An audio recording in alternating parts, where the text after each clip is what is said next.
Fui a una escuela secundaria católica aquí en los Estados Unidos, y cada año participan en un programa de intercambio para estudiantes mayores en colaboración con escuelas en Canadá y México. Siempre he tenido una gran pasión por el idioma y la cultura latinoamericanos, así que presioné a mi tutor de español para que me incluyera en el grupo de intercambio que se dirigía hacia el sur de la frontera. Nunca olvidaré el día en que mi mamá me dio la buena noticia. Me mandó un mensaje tan pronto como mi director llamó a ella. Y salté de alegría cuando supe que me dirigía a una estadía de 1 mes en la Ciudad de México. Estaría estudiando en un internado católico solo para chicas, y aunque vivir en el campus era un gran punto de venta para mis padres, odiaba la idea de estar encerrada en algún dormitorio cuando no estaba estudiando. Quería ver la Ciudad de México real, no algún rincón esterilizado lleno de la misma iconografía religiosa con la que crecí. Resulta que la escuela fue genial. Las otras chicas fueron acogedoras y amigables en su mayoría, pero vaya, eran estrictas.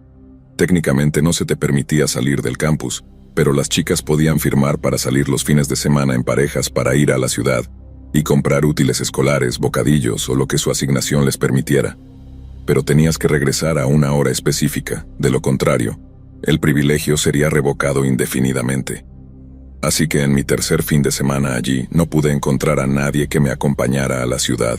Estaba desconsolada porque el último sábado consistiría en una pequeña ceremonia de despedida, antes de volar de regreso a Rhode Island y no tendría tiempo para explorar adecuadamente. Por primera vez en mi vida, decidí romper conscientemente las reglas. Firmé la salida para mí y para Lupe por la tarde. Si estás leyendo esto, lo siento mucho si te metí en problemas.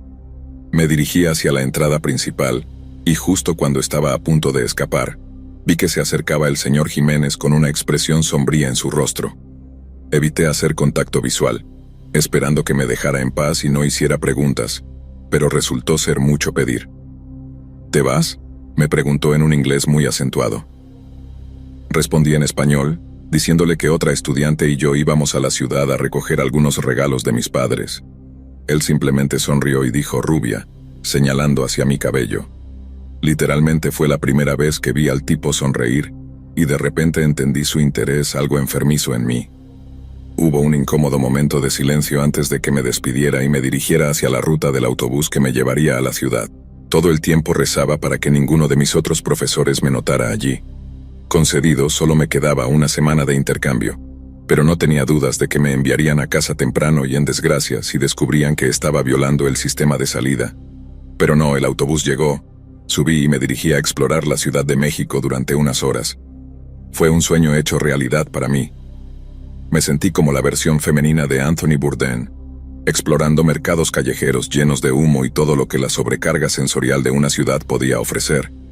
En un momento dado, con la cabeza en un torbellino, absorbía todos los lugares, sonidos y olores. Vi un rostro que reconocí entre la multitud. Era el señor Jiménez caminando rápido por una pequeña calle y buscando a alguien. Cuando cruzamos miradas, me di cuenta de que me había estado observando y había seguido el autobús a la ciudad para encontrarme a solas.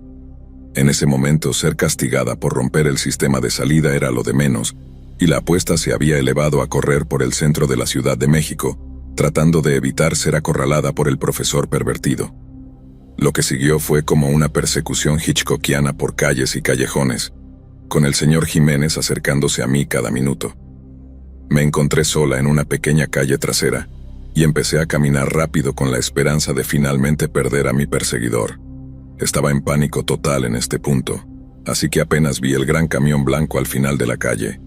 Pero cuando escuché pasos apresurados detrás de mí, y me volví para ver al señor Jiménez corriendo hacia mí, realmente solté un grito horrorizado. Luego corrí tan rápido como pude por la calle trasera, viendo cómo se abrían las puertas de uno de los camiones blancos justo cuando llegaba al final de la calle. Un tipo en el camión blanco saltó, me rodeó con los brazos y empezó a intentar meterme en el camión. Todavía podía ver al señor Jiménez corriendo hacia mí, y en el calor del momento me maldecí por permitir que me acorralara hacia mis posibles secuestradores. Pensé que Jiménez estaba a punto de ayudarme a subir al camión antes de saltar él mismo. Luego se alejarían a Dios sabe dónde para hacer Dios sabe qué conmigo. Pero de repente, Jiménez debe haber golpeado con su puño o codo la cara del secuestrador, porque de repente volví a estar libre para moverme, y estaba luchando por liberarme de su agarre mientras gritaba, «¡Ayúdenme! ¡Ayúdenme!». La gente salió corriendo de las tiendas y casas, y toda esta escena de caos puro estalló mientras la gente se unía a señor Jiménez para ahuyentar a los tipos en su camión blanco. Odié ser una de esas historias donde la moraleja es que las reglas existen por una razón, porque parece el peor y más botudo de los sentimientos. Pero esas fueron las únicas palabras que el señor Jiménez me dijo mientras me llevaba de vuelta hacia su auto y me llevaba de regreso al campus. Resulta que muchas familias adineradas enviaban a sus hijos a la escuela secundaria católica que estaba visitando. Familias realmente adineradas. Como resultado, los niños a veces eran blanco de secuestros y rescates, pero en lugar de advertir a alguien, se convirtió en algo así como un secreto oscuro que la escuela barría bajo la alfombra. Era mejor mantener la boca cerrada y tomar todo ese dulce dinero del intercambio que hablar al respecto y perder la financiación. Pero como predije, me enviaron a casa temprano y en desgracia.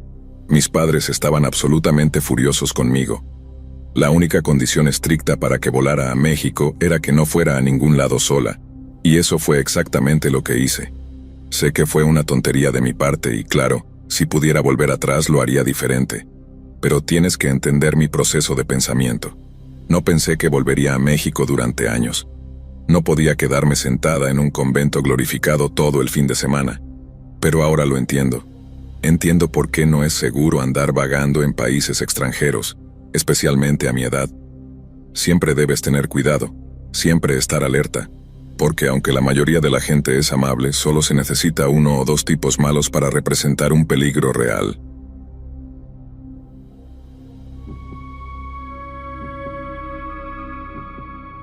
Cuando estaba en la secundaria, la asignatura que más odiaba sin lugar a dudas era el francés. Lo detestaba absolutamente, así que naturalmente se me daba mal. Y para cuando llegaron los exámenes simulados del GCSE cuando tenía 16 años, mi desempeño en francés proyectaba un panorama bastante sombrío. Entonces, mi jefe de año, mis padres y mi profesor de francés tuvieron una pequeña charla y se les ocurrió una idea novedosa. Yo iba a vivir en Francia durante una semana. En ese momento honestamente pensé que estaban locos.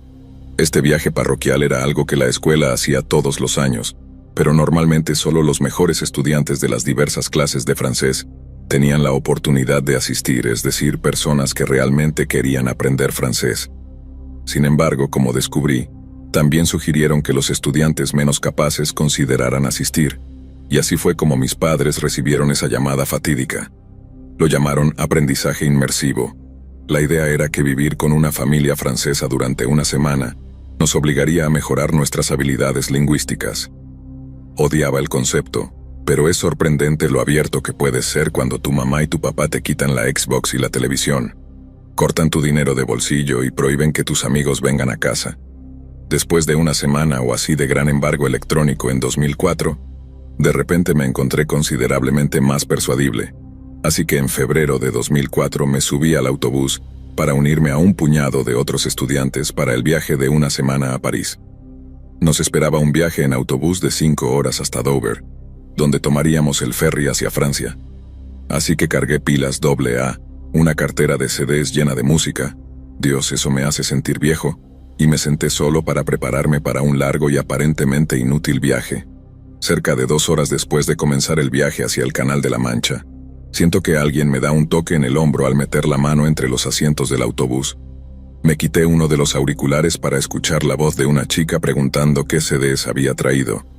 Realmente no había tenido la oportunidad de ver quién más estaba presente, y admito que al principio tampoco me importaba, pero me giré en mi asiento para ver que detrás de mí estaba esta chica llamada Rachel. Rachel se había unido a nuestra escuela en mitad del año 10, y estaba en un círculo social completamente diferente, así que ese día en el autobús fue mi primera interacción real con ella. Siendo un idiota, básicamente desprecié la idea de que le gustara alguna de la música que a mí me gustaba, pero aún así, le pasé mi cartera de CDs, esperando poder presumir de lo genial y transgresor que soy cuando ella dijo, toda esta música es horrible. Supuse que, dado que ella rondaba las afueras de los chicos populares, Rachel no estaría interesada en la misma música que yo. Pero ahí estábamos, intercambiando recomendaciones musicales entre tímidos intentos de coqueteo. De repente la perspectiva de pasar una semana en Francia no parecía tan mala en mi mente. Los siguientes días los pasamos haciendo turismo en París, con Rachel y yo pasando casi todo nuestro tiempo juntos, y yo estaba completamente prendado y moría por pasar tiempo a solas con ella. Así que cuando ella sugirió salir fuera de las actividades escolares que estábamos haciendo, estaba bastante emocionado. El único problema era que todos estábamos alojados en diferentes familias anfitrionas, así que Rachel se quedaba en una parte completamente diferente de París que yo. Pero cuando descubrí que estaba a solo una hora a pie en una parte de París llamada Cliché, pensé, jackpot. Podía ir fácilmente hacia ella y volver en el transcurso de la tarde-noche sin que la familia anfitriona se preocupara o llamara a nuestros profesores. Estaba tan nervioso como emocionado. Dar un pequeño paseo sería básicamente mi primera cita. Fue la combinación más extraña de no querer ir pero no poder evitarlo, y recuerdo haber buscado la frase en francés para «voy a la tienda», para poder usarla como excusa con mi familia anfitriona. Luego, sin darme cuenta, me encontré en las calles de París, tratando de encontrar un barrio específico sin tener la menor idea de por dónde empezar. No pasó mucho tiempo antes de que tuviera que depender de mi francés, seriamente malo para pedir direcciones, y no entender en absoluto las respuestas.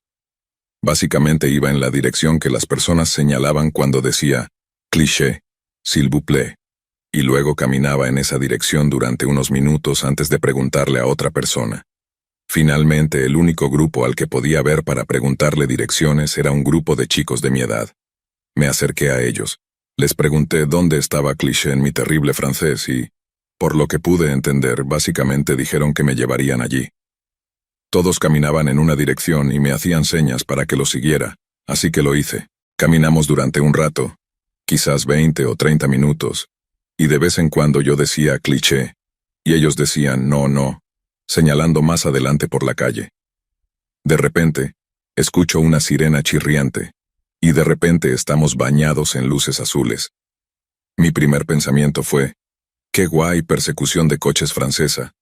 Así que me doy la vuelta para echar un vistazo y veo que estos coches de policía franceses se detienen justo al lado de nosotros.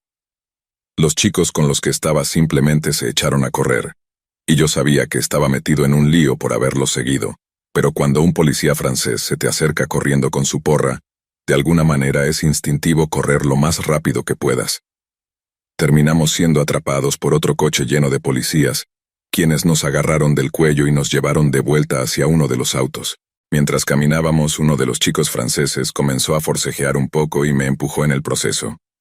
La policía respondió poniéndolo inmediatamente en esposas, pero el daño ya estaba hecho, y ya verás a qué me refiero en un momento. Los policías franceses nos alinearon en el costado de uno de sus autos y comenzaron a registrar con fuerza al chico esposado, mientras nos pedían al resto que vaciáramos nuestros bolsillos. Yo no tenía nada que ocultar, y habría dejado claro que era inglés mucho antes, pero cada vez que intentaba hablar, uno de los oficiales gritaba alguna frase que solo podía interpretar como «cállate». Pensé que si simplemente me mantenía callado y dejaba que la policía hiciera su trabajo, eventualmente descubrirían que ni siquiera era parte de ese grupo de chicos, y mucho menos francés. Pero desafortunadamente, eso no fue así. Cuando llegó mi turno de vaciar mis bolsillos, los policías vieron cómo sacaba mi teléfono y mi cartera, pero mientras sacaba mi cartera, algo más cayó con ella. Algo que definitivamente no estaba en mi bolsillo antes de que uno de los policías lo recogiera, lo oliera, y luego dijera algo en francés. Su compañero inmediatamente me puso esposas y me llevó de vuelta al otro auto, el que originalmente nos había perseguido. No dije ni una palabra. Podía tener solo 16 años, pero sabía lo que había en esa bolsa, y sabía que estaba metido en un gran problema por eso. La única pregunta era cómo había llegado esa bolsa a mi bolsillo en primer lugar. Desde entonces la gente se ha reído de toda esta situación, rodando los ojos y diciendo, «Oh sí, claro, una bolsa de drogas simplemente cayó en tu bolsillo». Pero juro por la vida de mi mamá que el chico francés me la metió en el bolsillo cuando me empujó. Es la única explicación que tengo. Mira, mi objetivo era el romántico encuentro parisino con Rachel, y mi francés no era lo suficientemente competente como para comprar algo ilícito. Además, ni siquiera tenía el dinero para hacerlo.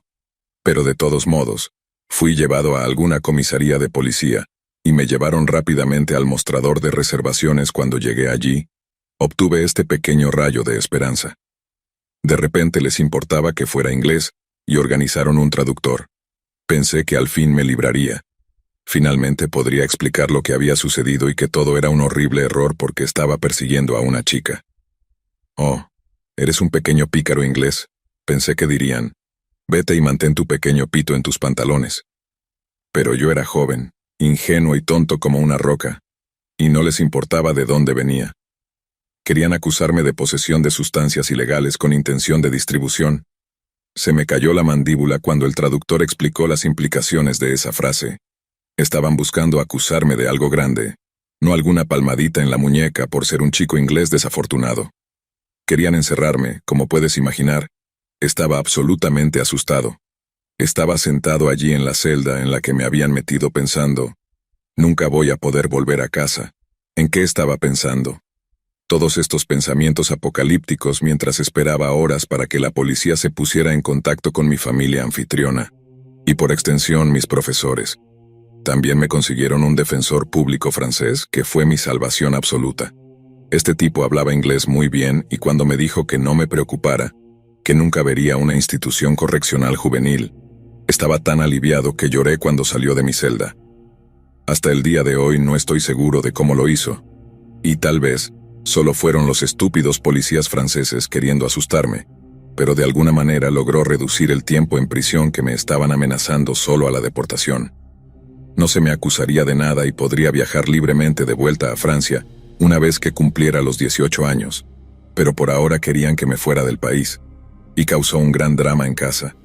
Hubo reuniones de estudiantes y profesores, castigos parentales y sesiones con el consejero durante meses después, y tuve mucho tiempo para todo eso porque me suspendieron de la escuela hasta los exámenes. Creo que en su mayor parte la gente me creyó acerca de las drogas, especialmente cuando expliqué que todo sucedió porque estaba tratando de ver a Rachel, con quien salí durante 6 o 7 meses después. Creo que eso tal vez también fue lo que pasó con la policía francesa. Ni siquiera era algún adolescente Escobar y procesarme sin duda causaría todo tipo de embrollos diplomáticos. Todo el sinsentido que siguió al arresto fue realmente desagradable. Por ejemplo, la escuela hizo que mis padres pagaran mi vuelo de regreso a casa, y tener que comprar un boleto a tan corto plazo no fue barato, así que tuve una deuda que pagar. Pero cada vez que el castigo, los gritos o las tareas de castigo se volvían demasiado, un pensamiento mantuvo mis ánimos arriba. Era mejor estar en casa y trabajar como un perro, que estar atrapado en algún correccional extranjero donde ni siquiera hablaba el idioma.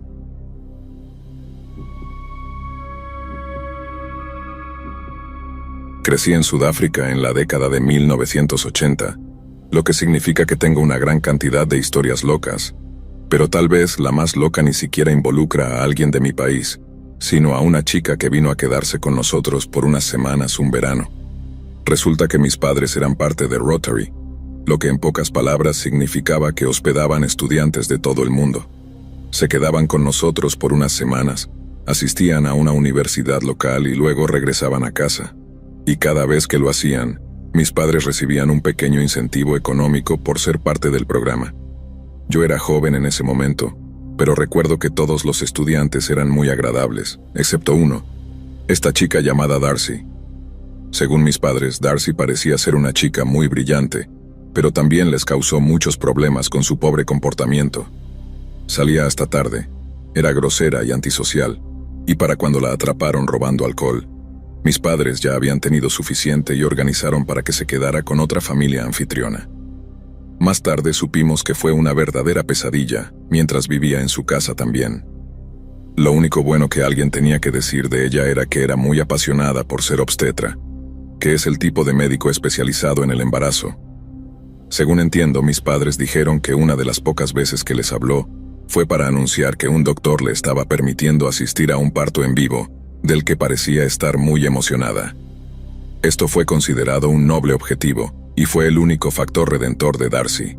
Si tan solo la gente en ese momento supiera lo equivocados que estaban sobre eso. De todos modos, Darcy termina volando de regreso a Estados Unidos, y pensamos que habíamos escuchado lo último de ella. Luego, un par de años más tarde, tengo este recuerdo muy vívido de bajar las escaleras hacia nuestra sala de estar familiar, donde mi mamá y mi papá estaban viendo las noticias nocturnas. Estaban absortos por la historia que estaban viendo, completamente ajenos al hecho de que yo había entrado en la habitación. Lo siguiente que sé es que veo el rostro de Darcy en la televisión y anuncio: «Mamá, ¿por qué está la chica grosera en la televisión?», antes de ser llevado fuera de la habitación por mi papá. Luego me dijo que Darcy había sido muy traviesa y por eso estaba en las noticias.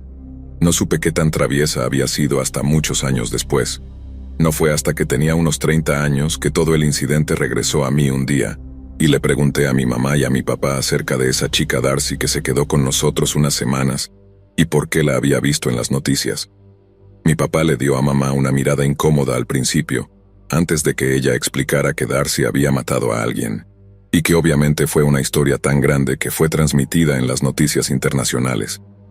Mamá afirmó no recordar más detalles, pero cuando los busqué más tarde, creo que fue más por no querer recordar que por lo primero, porque según lo que leí después, Darcy terminó secuestrando a una chica fuera de un aeropuerto en Estados Unidos. La chica aterrorizada resultó estar embarazada también, pero cuando se lo dijo a Darcy, no le importó porque Darcy realmente había esperado secuestrar a una mujer embarazada debido a lo que estaba planeando hacer después. Darcy mintió diciéndole a su víctima que sería liberada si hacía lo que se le decía, pero cuando menos lo esperaba, Darcy la estranguló y luego le abrió el estómago con las llaves de su coche. Luego arrancó al bebé vivo del vientre de la chica, cortó el cordón umbilical y se fue con un bebé aún vivo en brazos. Trágicamente, la policía no pudo llegar a ella antes de que el bebé muriera, y ella terminó recibiendo algo así como 30 años por doble asesinato. Todo eso es escalofriante por sí solo. Lo siento, tuve que compartir esos detalles espantosos, pero lo que realmente me perturba es cómo ese doctor del hospital universitario, el que debe haber tomado cariño a la pasión de Darcy por el milagro del parto, no tenía idea de cómo Darcy pondría en práctica lo que él le enseñó. Probablemente se haya retirado en estos días, pero me pregunto cuánto le preocupa eso. Estoy bastante seguro de que él realmente recibió una visita del FBI estadounidense en los días posteriores al doble asesinato, por lo que escuchó de primera mano que esta chica, la misma a la que él supuso que traería vida al mundo, en realidad había matado a una madre y a un bebé. Y por razones tan retorcidas también, porque Darcy terminó matando a esa mujer e intentando robarle el bebé para encubrir una red de mentiras que había tejido sobre estar embarazada. Creo que luego le dijo a la policía que había estado fingiendo su embarazo con ropa llena de rellenos al principio, pero después de un tiempo necesitaba un bebé real o sabrían que estaba mintiendo, así que tomó uno de la manera más malvada imaginable, y dormí en la habitación al lado de esa chica. Una chica que estaba a solo unos 18 meses de hacer algo indeciblemente vil, que es el pensamiento que me hace erizar la piel. Gracias a Dios mis padres la echaron cuando lo hicieron, porque realmente no hay forma de saber qué podría haber hecho una psicópata como esa si se le hubiera dado la oportunidad.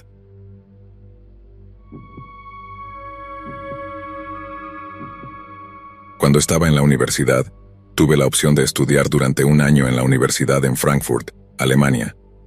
Como no había tenido la oportunidad de ver mucho del mundo hasta entonces, pensé, ¿por qué no? Tendría la oportunidad de visitar Europa y la universidad básicamente subsidiaría todo el asunto. Oportunidades como esa tienden a presentarse una vez en la vida si me preguntas. Parecía que sería un sueño hecho realidad, viajar a Alemania, tal vez tomar un tren a Ámsterdam o París cada fin de semana. Estaba súper emocionada con todo el asunto. Pero el primer mes resultó ser una pesadilla absoluta, y me estremezco cuando miro hacia atrás y pienso que no tenía ni idea de lo que me estaba metiendo. Tenía 19 años, era ingenua y, aunque me considero una joven bastante segura de sí misma, viajar sola por primera vez era sin duda intimidante. Logré todos mis vuelos a tiempo, conocí a mi familia anfitriona en el aeropuerto y al principio todo parecía bien. Mi alemán era bastante básico, pero hablaba de ida y vuelta con el papá en una mezcla de alemán e inglés para que me entendiera. Fue solo cuando estaba sola en casa con su esposa que las cosas se pusieron algo intensas. Vivían en el medio de la nada, básicamente. Frankfurt am Oder es un lugar bastante rural a pesar de tener todas las comodidades de una gran ciudad. Su hijo ya se había mudado, así que tener una habitación de sobra y la necesidad de dinero debe haberlos interesado en hospedar estudiantes de intercambio. A él parecía gustarle la idea, facilitar el aprendizaje, construir puentes entre naciones, todo mientras recolectaba un puñado de euros. Su esposa definitivamente no estaba de acuerdo con la idea, pero hasta qué punto solo quedó claro con el tiempo. El esposo trabajaba mucho, y cuando digo mucho, quiero decir mucho, así que tuve que pasar una cantidad incómoda de tiempo alrededor de ella. Tal vez pensó que yo sería alguna insidiosa destructora de hogares estadounidense, viniendo a robar a su esposo. Tal vez simplemente no le gustaba que yo estuviera en la habitación de su hijo. Me veía como una usurpadora o algo así. El punto es que fue una total bruja conmigo. Por ejemplo, mamá y papá dijeron que los llamara el día que llegara, para hacerles saber que había llegado sana y salva. Esto fue justo antes de que los teléfonos celulares fueran fácilmente accesibles, así que no cualquiera podía permitirse uno, y mucho menos uno con una tarifa internacional loca y cara de la época. Esto significa que tuve que pedirle permiso a la mamá para usar el teléfono, y ella respondió dándome una gran charla sobre lo caro que es llamar internacionalmente, y que solo podía hablar durante 2 o 3 minutos. Esto fue totalmente en alemán, por cierto. Ni siquiera intentó hablar en inglés y apenas entendí algo. De todos modos le dije a mamá que estaba bien y ella dijo que llamaría de nuevo en un par de días, pero esa llamada nunca llegó. Después de una semana sin noticias de mi madre, le pregunté a la señora alemana si me había perdido una llamada o algo así.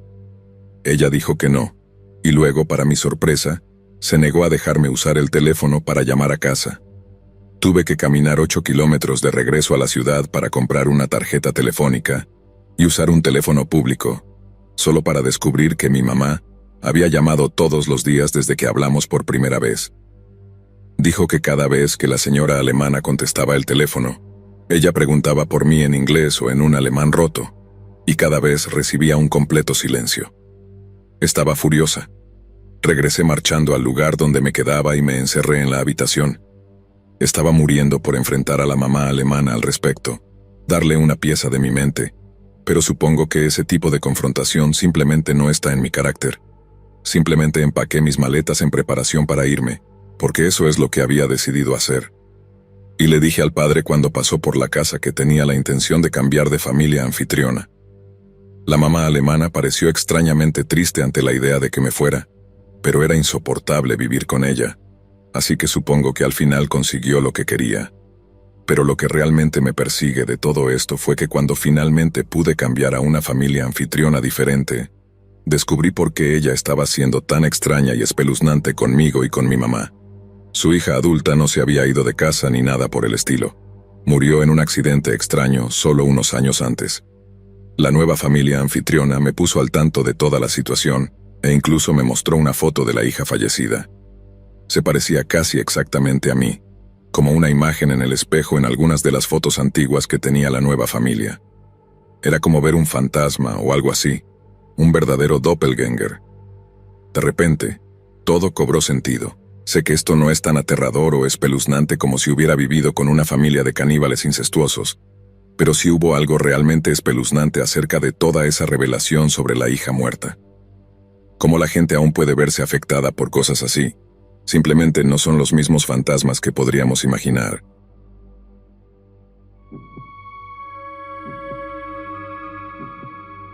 Nacida en la ciudad china de Nanping el 21 de diciembre de 1990, desde temprana edad Chong destacó académicamente y tuvo ambiciones de convertirse en profesora universitaria.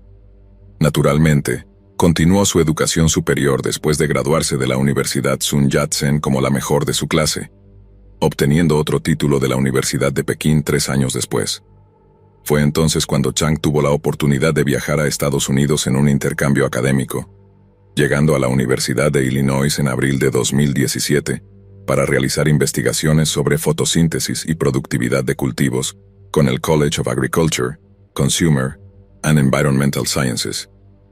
Inicialmente comprometida a regresar a China para casarse con su novio de largo plazo, Chang rápidamente se enamoró de la cultura estadounidense y comenzó a considerar una mudanza permanente a Estados Unidos.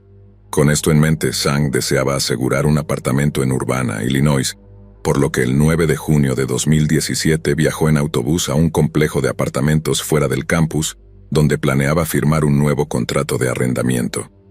Debido a la tarde ocupada, Chang se encontró un poco retrasada y envió un mensaje de texto de disculpa al agente de arrendamiento aproximadamente a la 1:30 p.m., informándole que llegaría al lugar de alquiler 10 minutos después de la hora acordada. Las imágenes de seguridad del Champaign Urbana Mass Transit District muestran que ella bajó del autobús exactamente a la 1:52 p.m., donde intentó transferirse a otro autobús.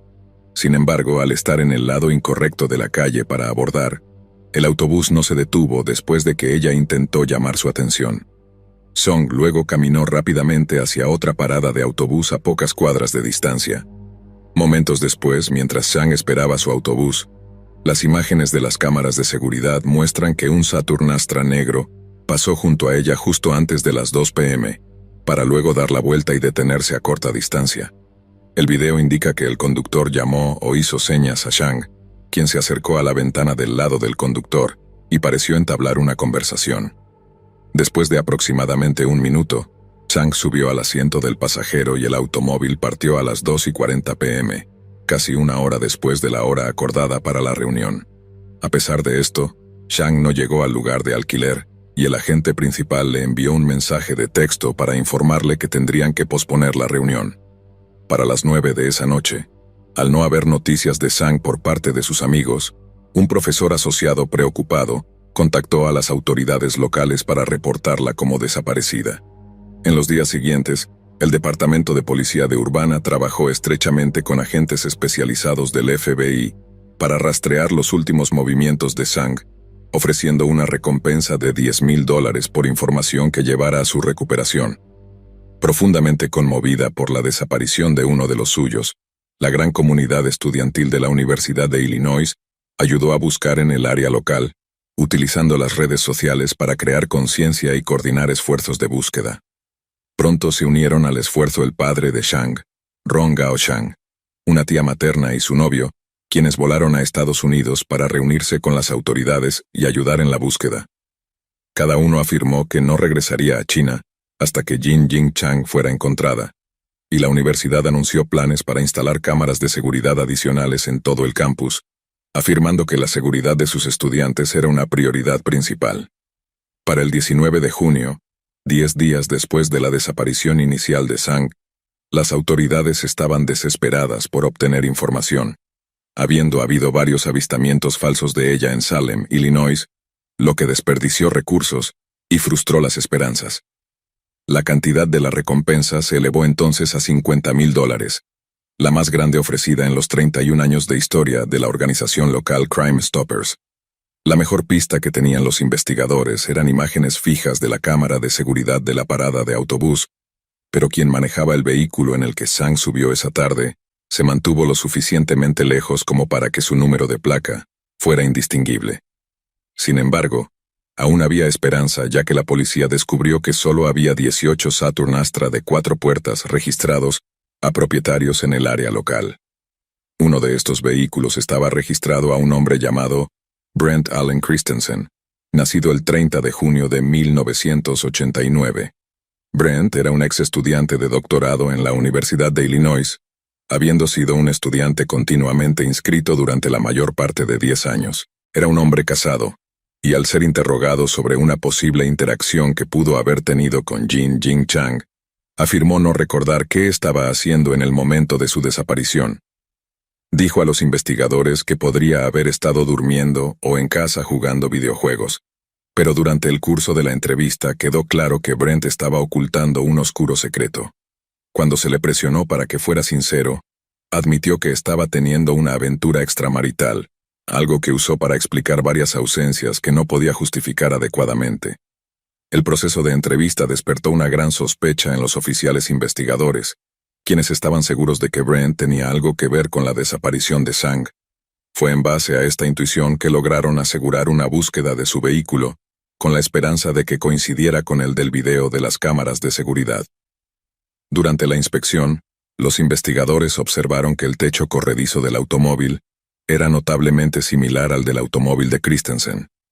También notaron que el automóvil del video tenía una tapa de buje rota, y al volver a inspeccionar el automóvil de Christensen encontraron que también tenía una tapa de buje rota. Los investigadores también descubrieron que la puerta del pasajero de su automóvil parecía haber sido limpiada de manera más diligente que las puertas del otro vehículo, lo que dijeron podría ser indicativo de un intento o esfuerzo por ocultar o destruir evidencia. En este punto, quedó claro que era el automóvil de Brent Christensen en el que Zhang subió esa tarde, y que había muchas cosas que no les había dicho sobre ese día. Durante una sesión de interrogatorio más intensa que tuvo lugar el 15 de junio, Brent fue presionado para admitir que le había dado un viaje a una mujer asiática, pero afirmó que la dejó salir del vehículo después de solo unas cuadras, después de que una calle incorrecta la hiciera entrar en pánico. Esto llevó a los agentes del FBI a tomar posesión de las computadoras y el teléfono celular de Brent, antes de ponerlo bajo vigilancia continua a mediados de junio, a la luz de las acusaciones que enfrentaba. El FBI también logró convencer a la amante de Brent para que usara un dispositivo de escucha para ellos, convenciéndola diciendo que en el peor de los casos solo lo exoneraría si resultaba inocente. Pero para su absoluto shock, cuando se enfrentó a una pregunta sobre la desaparición de Zhang, Brent comenzó a jactarse de que la había arrastrado de regreso a su apartamento contra su voluntad, y de cómo Zhang había sido su 19ª víctima. Horrificados por lo que escucharon, el FBI actuó rápidamente, y el 30 de junio, Brent fue arrestado y acusado de secuestro grave.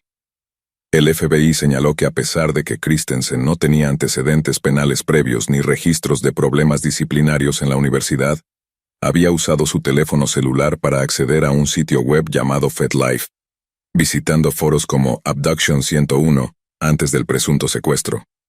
También descubrieron que Christensen había asistido a una vigilia celebrada por Zhang el 29 de junio, donde en un incidente bizarro describió las características de su víctima ideal a su esposa, y señaló a quienes en la multitud las cumplían. Además, Christensen fue grabado por su novia diciendo que Zhang había resistido y luchado con él, y también se le grabó amenazando a alguien que luego proporcionó pruebas incriminatorias a las autoridades.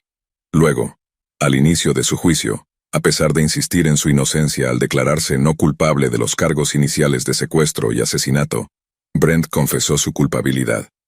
Admitió haberse hecho pasar por un oficial de policía encubierto, usando el pretexto de un oficial amigable para engañar a Zhang y hacerla entrar en su automóvil. También admitió haber intentado secuestrar a otra estudiante de posgrado llamada Emily Hogan, solo unas semanas antes. El tribunal escuchó que después de recoger a Zhang más tarde esa mañana y llevarla a su apartamento, Brent la estranguló, la violó y la apuñaló en su dormitorio. Luego la arrastró a su baño donde la decapitó. Brent afirmó que al día siguiente de matar a Zhang, puso su cuerpo desmembrado en 3 bolsas de basura separadas, que luego tiró al contenedor de basura fuera de su apartamento. Durante los siguientes 2 días, Christensen afirmó que desechó las pertenencias personales de Zhang en varios contenedores de basura en el área de Champaign-Urbana.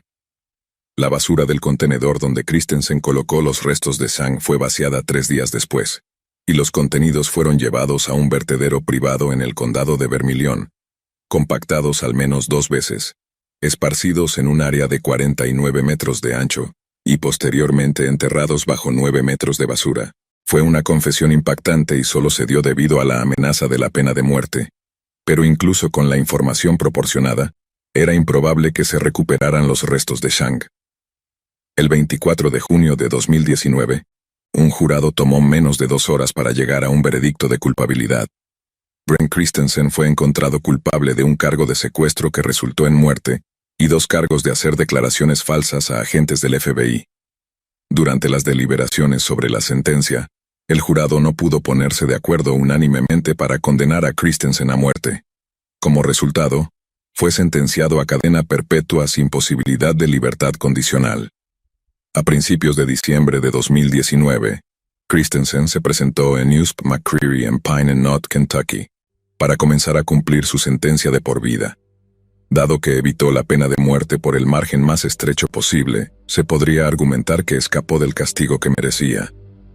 Es difícil argumentar que un hombre que se enorgullecía de haber engañado a una estudiante de intercambio extranjera para llevarla a su automóvil, que se jactaba de matarla y violarla, no merece que se le quite la vida a cambio.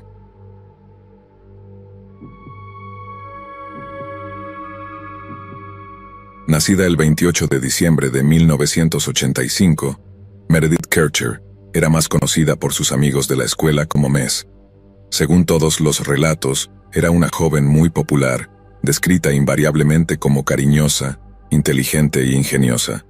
Meredith también estaba muy entusiasmada con el idioma y la cultura italianos, enamorándose del país y su gente después de unas vacaciones familiares cuando tenía 15 años. Cuando llegó el momento de que Meredith eligiera un curso universitario, aprovechó la oportunidad de estudiar política europea e italiano en la Universidad de Leeds, principalmente porque el curso le daría la oportunidad de vivir y estudiar en la ciudad italiana de Perugia. A pesar de ser una ciudad relativamente pequeña con solo 150.000 habitantes, Perugia es muy respetada como bastión del arte y la cultura. También es algo así como una ciudad universitaria, donde más del 25% de su población está registrada como estudiantes, y al igual que Meredith, muchos están en algún tipo de programa de intercambio. En septiembre de 2007, Meredith se mudó a un piso de 4 habitaciones en la planta baja de una casa en Vía de la Pergola. Sus compañeras de piso eran 2 mujeres italianas en sus finales de 20 años, Filomena Ramanelli y Laura Mazzetti, así como una estudiante estadounidense de 20 años que también participaba en un intercambio llamada Amanda Knox. Siendo hablantes nativas de inglés, Amanda y Meredith rápidamente formaron un vínculo y asistieron a una serie de conciertos y festivales hacia finales de 2007. Fue en uno de estos conciertos donde las dos conocieron a Rafael Sollecito, un estudiante de informática italiano de 23 años, que Amanda empezó a salir poco después. En Italia, el 1 de noviembre se conoce como Tutti Santi, Todos los Santos, y es un día festivo nacional. Esto significaba que todas las compañeras italianas de piso de Meredith estaban fuera de la ciudad, habiendo viajado a casa para visitar a sus respectivas familias. Y como Amanda tenía una cita con Rafael esa noche, Meredith fue salvada de pasar la noche sola, solo por una invitación a cenar de un grupo de mujeres inglesas que estaban de vacaciones en la zona. Alrededor de las 9 p.m., cuando las 4 mujeres terminaron de cenar, Meredith comenzó a caminar de regreso a su apartamento. A la mañana siguiente, Amanda Knox llegó de regreso a ese apartamento que compartía con Meredith para encontrar la puerta principal abierta de par en par. Al principio, estaba simplemente irritada por la falta de seguridad, pero al estar el lugar en silencio total, y sin que Meredith pareciera estar en casa, no había nadie a quien quejarse. Fue solo cuando encontró sangre en el baño que compartía con Meredith que Amanda comenzó a preocuparse. Cuando intentó abrir la puerta del dormitorio de Meredith y la encontró cerrada con llave, Amanda notó que alguien había usado el baño de las chicas italianas, aunque no estaban en la ciudad, y quien lo había hecho había dejado un desorden. Estaba claro para Amanda que algo extraño estaba ocurriendo, y esto la puso tan ansiosa que llamó a Rafael y le rogó que viniera al apartamento. Fue entonces cuando Rafael llegó al apartamento, que él notó la ventana rota del vecindario de la propiedad, algo que Amanda había fallado completamente en detectar. Poco después, el teléfono celular de Meredith fue encontrado simplemente tirado en el patio trasero de la propiedad, y fue en ese momento que Amanda finalmente decidió llamar a la policía. Pero para asombro de la pareja, la policía se negó rotundamente a derribar la puerta del dormitorio de Meredith, y tuvieron que llamar a un amigo en común para forzar la entrada a la habitación, rompiendo la puerta de sus bisagras. Sin embargo, el alivio de saber que Amanda no estaba muerta en su dormitorio superó cualquier cantidad monetaria que costara reparar la puerta. Solo una vez que tuvieron acceso al dormitorio de la chica, Amanda y Rafael descubrieron que sus peores temores se habían hecho realidad. Tumbado en el suelo cubierto de azulejos, bajo el edredón manchado de sangre, estaba el cuerpo de Meredith Kercher. Un patólogo del Instituto de Ciencias Forenses de Perugia reveló los resultados de la autopsia de Kercher al público poco después de completarse. Sus lesiones consistían en 16 hematomas y 7 cortes. Los hematomas en su nariz, fosas nasales, boca y debajo de su mandíbula eran compatibles con la mano que le tapaba la boca y la nariz. Los científicos forenses interpretaron las lesiones, incluidas algunas en la región privada de Meredith, como indicativas de un intento de inmovilizarla durante algún tipo de asalto indecente. Después de analizar la escena del crimen y las circunstancias en las que fue asesinada Meredith, la superintendente detective Mónica Napoleoni le dijo a sus colegas que el asesino definitivamente no era un ladrón y que los signos aparentes de un allanamiento estaban preparados como un engaño deliberado. También argumentó que, dado que Amanda Knox fue la única ocupante de la casa que estuvo cerca en la noche en cuestión, era la principal sospechosa del asesinato de su amiga.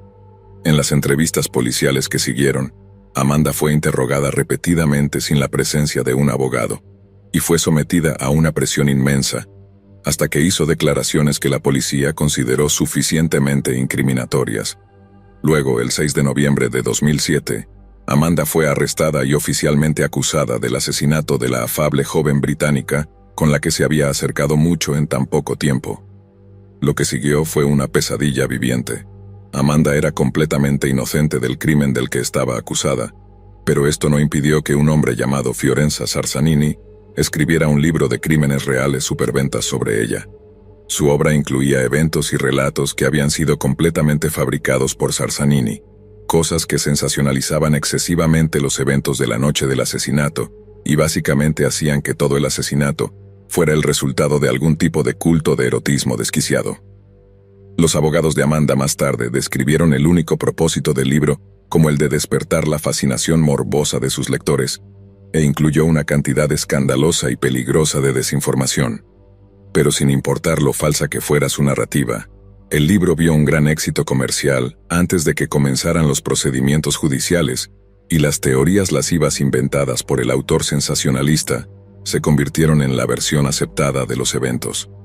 El comentario legal estadounidense Kendall Coffey estaba tan indignado por la situación que declaró públicamente: "En este país, diríamos que con este tipo de exposición mediática no se puede obtener un juicio justo. Con la horrible cantidad de manipulación mediática acechando los procedimientos, el juicio comenzó el 16 de enero de 2009, en el que tanto Amanda como su novio Rafael se declararon inocentes. La fiscalía pintó un cuadro de eventos en el que una furiosa Amanda había atacado a Meredith por negarse a unirse a algún tipo de ménage à trois. La habría emboscado en su dormitorio, golpeando repetidamente su cabeza contra una pared antes de intentar estrangularla. Incluso sugirieron que Amanda había burlado a Meredith, diciendo algo así como: "Actuaste tan bien de buenas que ahora vamos a mostrarte. Ahora vas a ser forzada a lo peor". Para horror de la sala de audiencias, la fiscalía luego describió un escenario en el que un tercer hombre fue traído para agredir indecentemente a una Meredith, incapacitada como parte de algún tipo de asalto obsceno y ritualístico.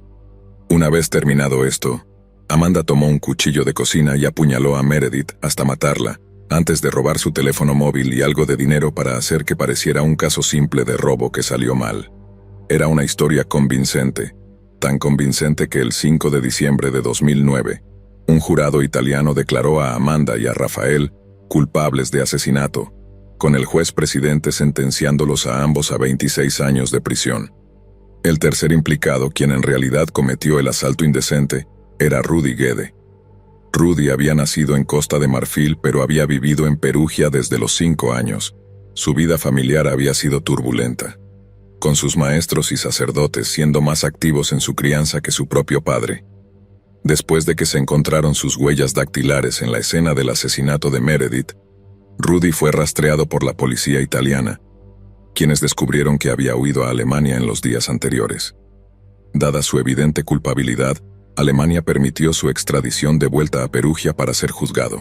Su conexión con Amanda y Rafael fue el meollo de todo el caso, con la única evidencia de que Rafael estuvo en la escena del crimen siendo puramente circunstancial y sin evidencia de ADN. Sin embargo, resultó que Rudy había visitado previamente a una vecina de Amanda, regresando unas noches después para entrar y hacer un desorden en su habitación. El extraño incidente fue reportado por la propietaria cuando fue interrogada por la policía, quienes notaron el aspecto similar al baño sucio del asesinato de Meredith. A pesar de las negaciones de Rudy, la montaña de evidencia en su contra llevó a una rápida condena por asesinato y agresión en octubre de 2008, siendo sentenciado a 30 años de prisión. Pero la justicia italiana tardó demasiado en reconocer la inocencia de Amanda Knox y su novio italiano. No fue hasta el 7 de septiembre de 2015 que el Tribunal de Apelaciones italiano publicó un informe completo citando errores flagrantes, amnesia investigativa y omisiones culpables. El informe afirmó que los fiscales que ganaron la condena original por asesinato no lograron demostrar toda la verdad para respaldar el escenario de que Amanda y Rafael mataron a Meredith, y como resultado, fueron completamente absueltos de su asesinato. Fue el fin de casi 7 años de pesadilla de mentiras, sensacionalismo y difamación. Finalmente, Amanda Knox había limpiado su nombre. Pero en el resurgimiento de tal error judicial y al declarar a Amanda otra víctima en un caso tan sombrío y complicado, es fácil olvidar que la verdadera víctima había sido enterrada hace años. El título que Meredith habría recibido en 2009 le fue otorgado póstumamente por la Universidad de Leeds, y su funeral se celebró el 14 de diciembre de 2007 en la iglesia parroquial de Croydon. Más de 300 amigos y familiares asistieron para rendir homenaje a una joven encantadora e inteligente, que trágicamente perdió la vida mucho antes de su tiempo. Cuando Amanda y Meredith se conocieron en Perugia, convirtiéndose en amigas rápidamente y asistiendo juntas a eventos, ninguna de ellas podría haber imaginado el destino pesadillesco que les esperaba a cada una de ellas. Rudy Guede no solo destruyó una vida esa noche, casi destruyó 2.